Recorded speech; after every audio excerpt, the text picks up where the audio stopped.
You guys, I just finished part one and part two of energetic codes in the Bible.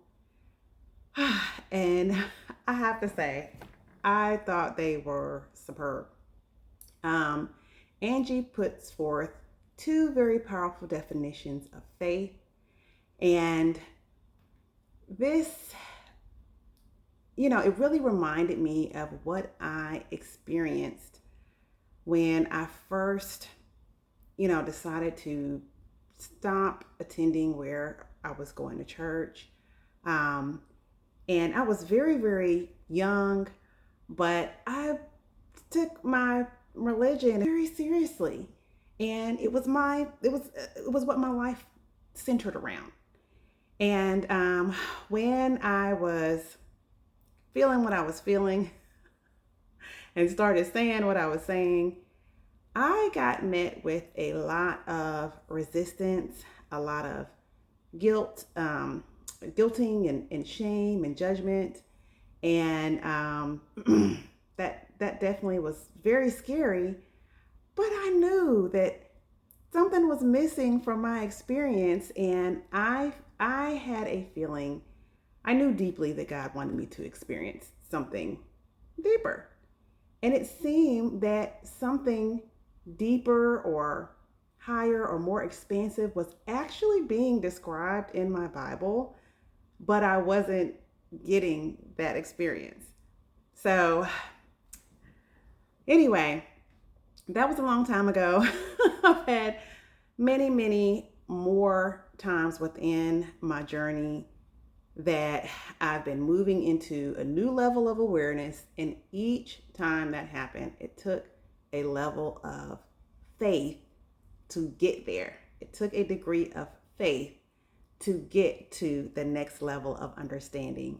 And the way that Angie defines faith in these videos, I thought was just excellent. It was superb, and it very much matched up to what my experience was. So let's check out how she describes faith. Listen carefully. Faith is the energy of when you, by your choice and through courage, lay down your limiting beliefs and untrue stories and the lower vibration frequencies of fear, guilt, shame, judgment, and control that go with them, combined with the choice to move into and temporarily anchor to one or more higher consciousness energetic states, even absent proof of outcome or benefit to you. Now, the word choice is in this definition twice and implied a third time. So we're talking about three choices: the choice to lay down limiting beliefs, the choice to move into a higher state, and the choice to anchor into a higher state. Now, why would anybody make this first choice? The choice to lay down limiting beliefs and untrue stories? It's right here in the definition. Look at all that comes with limiting beliefs: fear, guilt, shame, judgment, and control. Now, what is meant by lay down is to let go. But I'm glad that it says lay down limiting beliefs and untrue stories, because who wants to carry all that?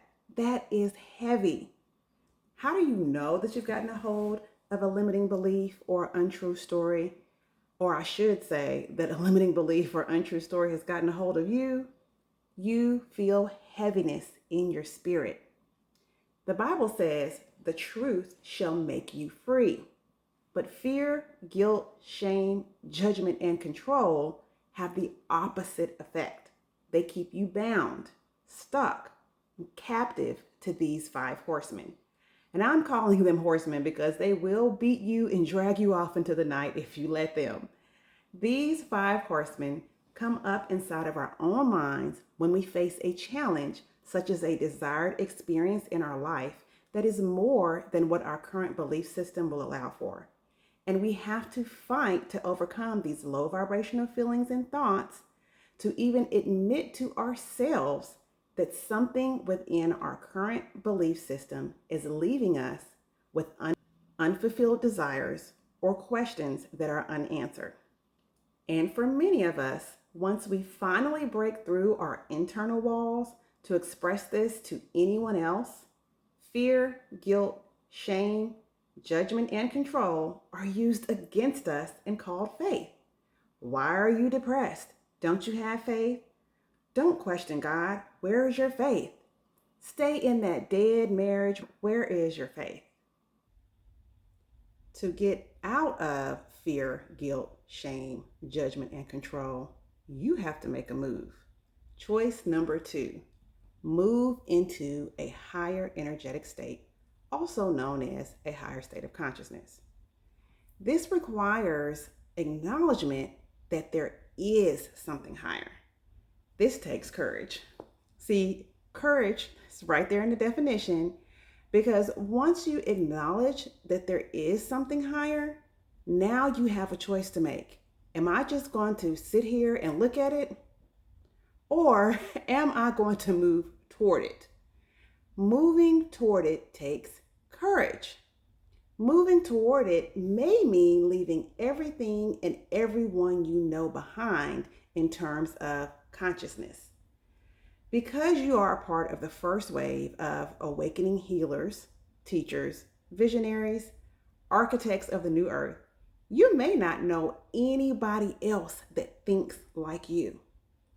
Everyone else may be satisfied, may be scared, may be paralyzed, may think you're losing your mind. But you can sense that there is something more than this. You are experiencing what we call soul dissonance.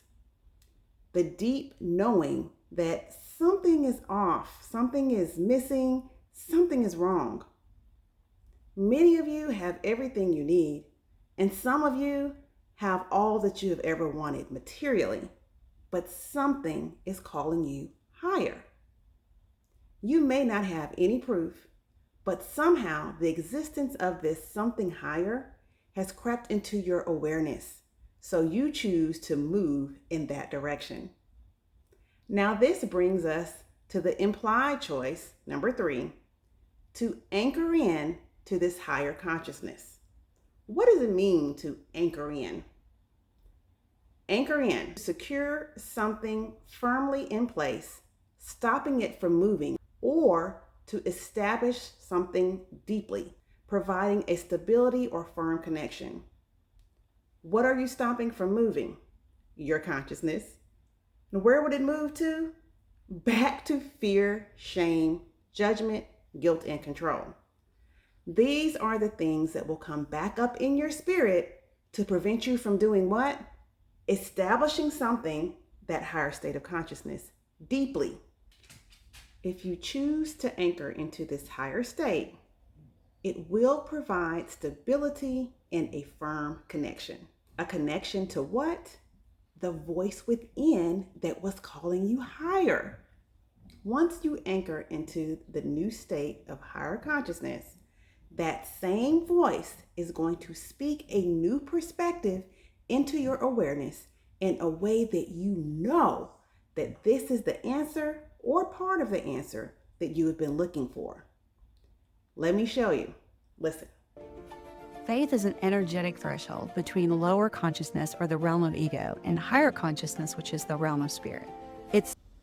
I really love this way she goes on to describe faith even more. She said, faith is an energetic threshold between lower consciousness in the realm of ego and higher consciousness, which is in the realm of spirit. Now, let's look at this word threshold. The magnitude or intensity that must be exceeded for a certain reaction, phenomenon, result, or condition to occur or be manifested. A threshold is a point, limit, or boundary where something begins to change or becomes noticeable, or the minimum stimulus needed to feel pain, a psychological limit. It signifies a transition from one state to another, one place to another, or from not perceiving something to perceiving it.